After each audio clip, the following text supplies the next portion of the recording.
And girls, Alex here again. I've got another variety of puzzles to show you that I've been involved with during this C-19 lockdown. Still forever trying to avoid doing my German half-track. The three puzzles I've got, I've downloaded them from the same site and I'll put it down in the comments, so if you're interested you can get them there. Very comprehensive, and they'll show you how to build it, the dimensions, put it together. This I think is called a 3D wooden block. These are just the dice puzzles. They're both the same. The difference between the two is those ones I've just filled in with black wood filler. On these ones I've used colour. Now the colour makes it a little bit easier because at least you can orient the colours, and you've got a 1 in 6 chance of what side it's going to go on, because there's 6 different numbers, 6 different colours, so you've got a chance. With the black, a little bit more difficult because you don't know which side it goes on. And actually, for what looks like a simple bloody puzzle, it is quite intricate. Anyway, put those aside. And then this one, this is just a 3-piece puzzle. I made one, and I always like to make at least 2 puzzles just in case some idiot might say, geez, I'll give you $1,000 for one of those, and even I can't resist selling it for that much. If I've only got one, then I'd probably say no anyway, no matter what he said.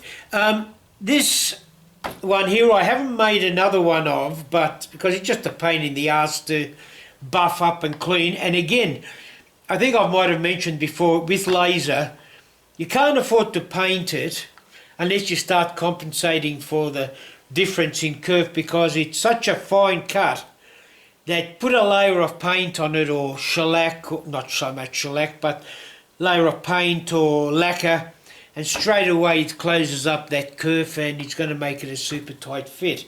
Although this is fairly loose because I've sanded it a bit.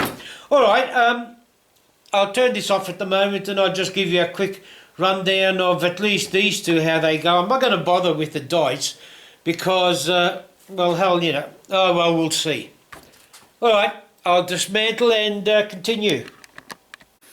Okay, here you have these 3 pieces. Look, you'd think that there couldn't be anything simpler than 3 pieces, but believe me, it's quite intriguing. To solve it, that fits in there, spins around, and that's right, it goes down like that. This unit, good God, how does it work?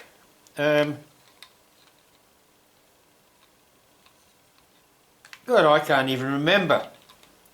That's right. Goes in like so. That, good God, that goes down there, and this bit comes out. Looks simple. Well, it is simple. But for a 3-piece, you'd think, good God. But anyway, put that down on the table and people can have many hours of fun playing around with it. As I say, same thing. I've cleaned it up a little bit. I'm debating whether to paint this black or not, or just buff it up. But it hasn't got as heavy a black around it. I don't know whether I like it or not. Anyway, that's that. Out of the way. I'll dismantle this beast and put it together in front of you.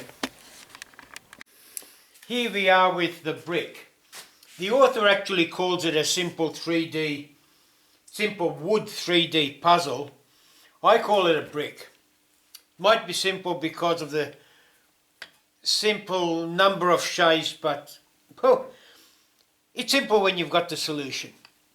It consists of 7 of these pieces, shaped like a good guy's four-legged spider, and that one like a arch, 5 of those. This is going to be my third attempt at putting it together without the cheat sheet in front of me. So let's try again. You take one of those, and I'll try and keep my bloody hands out of the way. It goes there, and there. This little piece, it'll come in the back, you'll just have to take my word for it. And another one, hopefully, comes in there.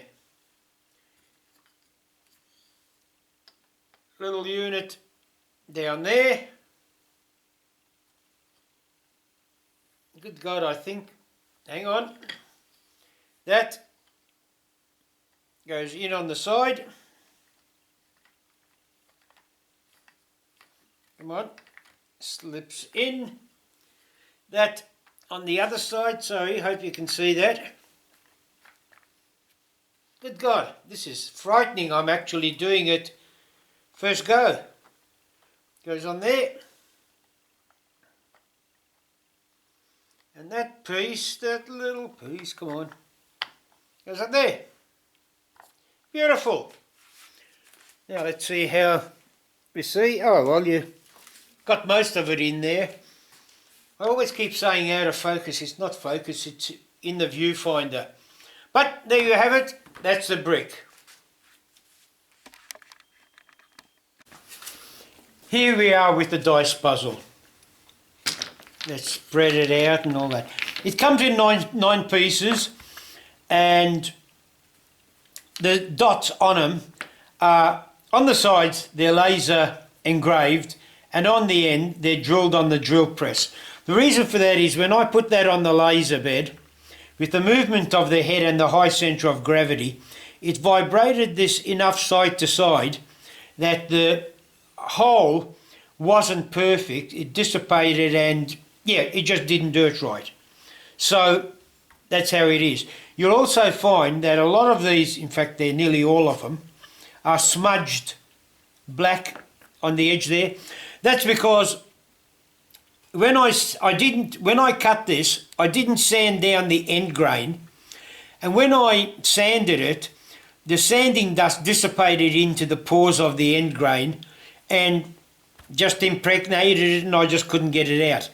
So on hindsight, maybe what I will do, if in future I make any more, I'll sand down the end grain to a much finer grit, maybe even seal it with some shellac, or, well, probably a bit of shellac, and then fill it, because even though I'll sand off the shellac, at least the shellac will stop the dust from leaching into the end grain. Anyway, that's a future enhancement.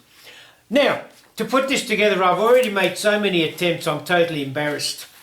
So I'm going to resort to my cheat sheet.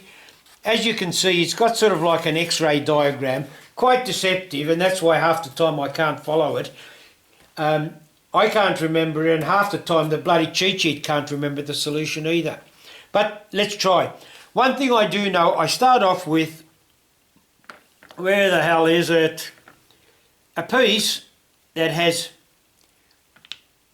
here we are. No, let's not do that again. A piece with an end dot and a bottom dot. That's a starter. Then I know the next one is just a dot in the middle. And this piece I always used to screw up. However, with so many attempts now, I now know the way it goes. You've got 1 dot, 2 dots. That dot goes down the bottom there. The reason for that too is, if you look at the bottom, that makes up the number 3.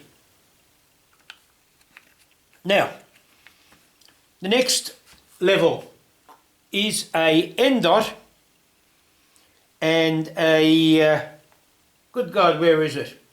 End dot and a middle dot. End dot, middle dot, end dot, middle. Here we are, end dot, middle dot. Now, that goes there. From now on, it becomes semi-intuitive. the opposite sides of a dice add up to 7. So, by the looks of this pattern, this is going to be potentially a 6. And this is going to be a 5. So we know straight away the opposite side of the 5 is going to be a 2, which is point there, next point has to be up there. This is a 6, so this has to be a 1 here. And what we need for that is just a simple black 1.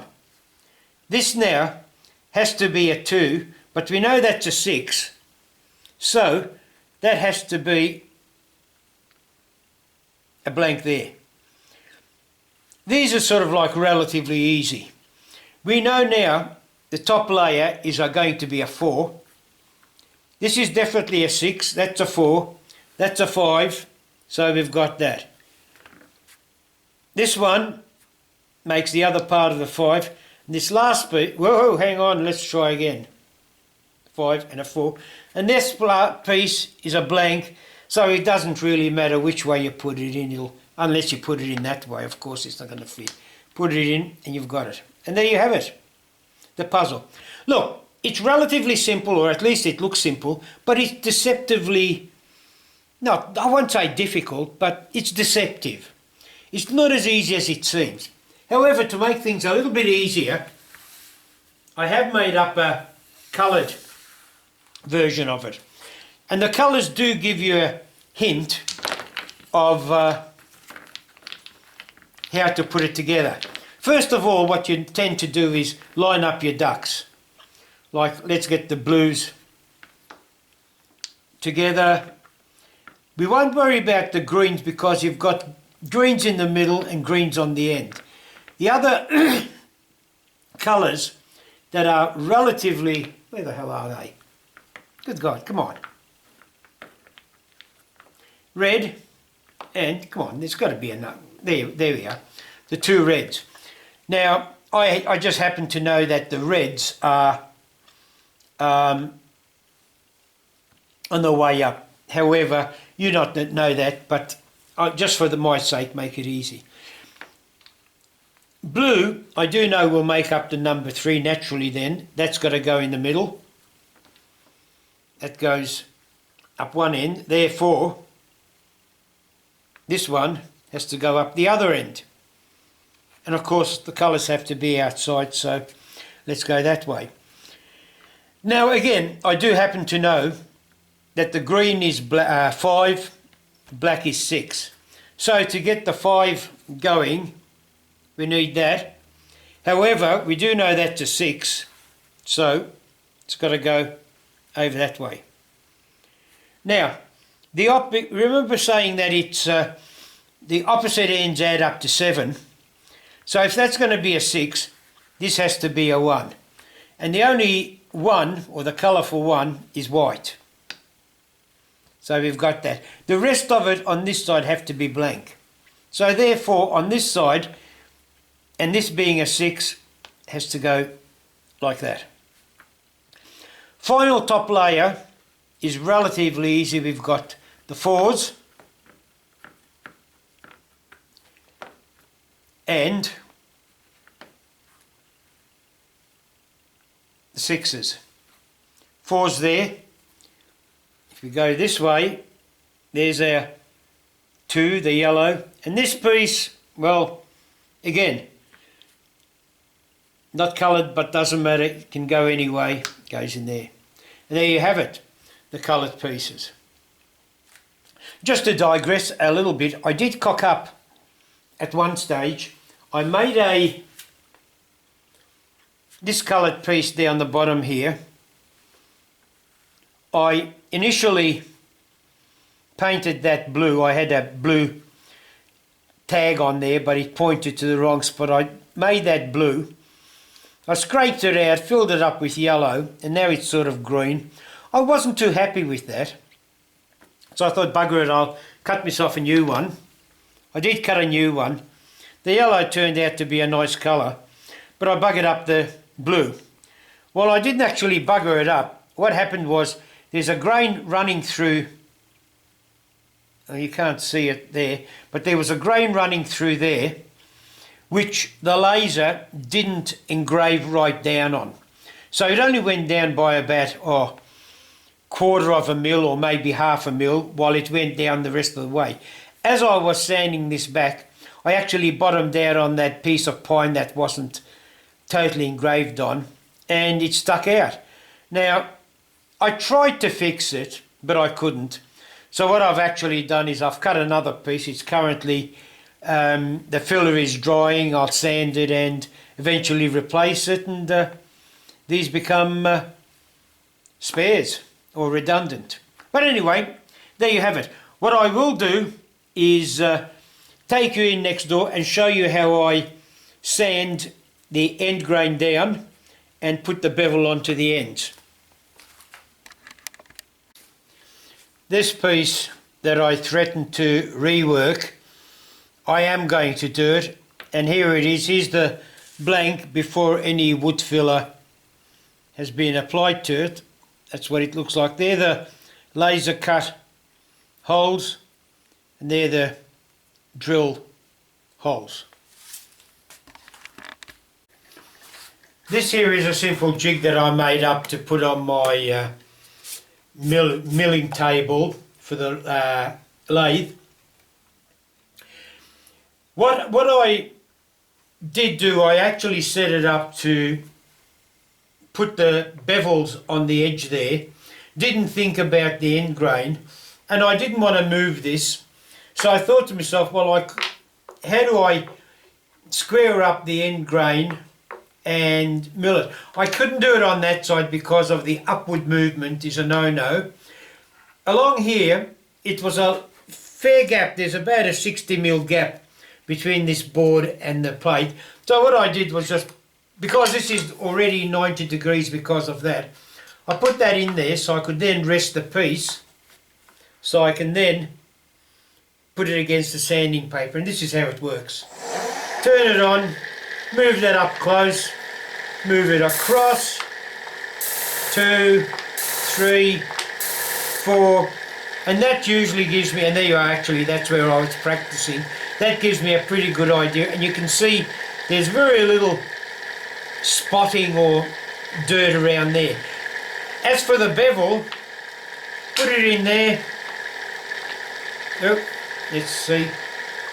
Bang, 1, oops, 2, 3, 4. That's already been beveled, but you could imagine if this is a test piece, as you can see it's square, and all it does is just puts a very small chamfer on the end of it, and that's it. And this way, at the moment with this setup, and I'll zip over to the drill press. Hang on, let's see. Over the drill press, I've actually got that set up with that pen blank drilling thing, so I can then just slap the blank in there and drill out as many. As long as I don't make that up, as many times as I stuff up, I can recreate a new one. Anyway, that's the operation. The plan should be, or the link to the plan should be downstairs, and that's it for me. Keep safe. Uru.